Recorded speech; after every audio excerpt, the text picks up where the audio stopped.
Dijous i divendres i dissabte d'aquesta setmana, amb uns temps que per altres raons són una mica convulsos certament, la Maleta de Portbou i la Perla 29 farem un experiment, un intent de creuar la filosofia al teatre.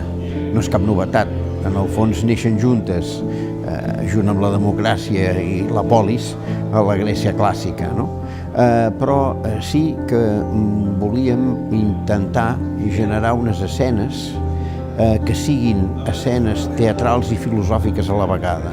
S'intenta trencar una mica els protocols de les conferències per una banda i de les propostes teatrals per l'altra per fer una doble proposta orgànica en la qual es parteix d'unes escenes que seran compartides per un públic i també pels conferenciants que parlaran després, i ells interactuaran una mica, pensaran sobre l'experiència que han viscut allà juntament amb el públic. Què és realitat, què és ficció, com juguem entre realitat i ficció, com fem que una veritat es converteixi en ficció i com fem que una ficció es converteixi en realitat.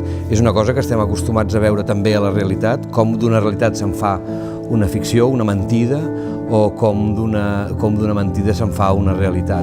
Amb el teatre juguem amb això i en aquests dies amb escenes de filosofia i teatre podrem treballar, pensar i desenvolupar aquestes idees. Doncs jo sóc el Ferran Utzet, sóc director teatral i dirigeixo 2 dels 4 fragments teatrals que acompanyaran els debats d'aquest magnífic espectacle, d'aquest magnífic festival de filosofia i teatre. Us convido a venir perquè reconsidereu la vostra relació amb el pensament, amb el teatre, descobriu noves nocions, una nova mirada i, en definitiva, que passeu una estona intensa, reflexiva i estimulant i també divertida a les parets de la biblioteca.